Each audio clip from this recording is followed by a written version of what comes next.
learn how to say good morning, good afternoon, and good evening in Bisaya.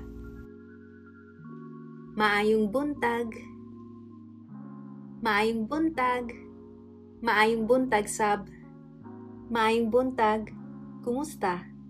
Maayong hapon, maayong hapon, maayong hapon sab, maayong hapon, kumusta? Maayong gabi, maayong gabi, maayong gabi sab, maayong gabi, kumusta? Notice that all three start with maayong, which means good in Bisaya.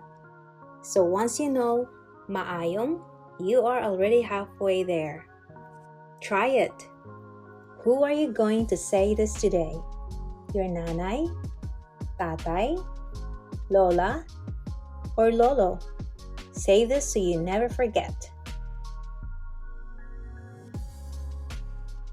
Maayong buntag,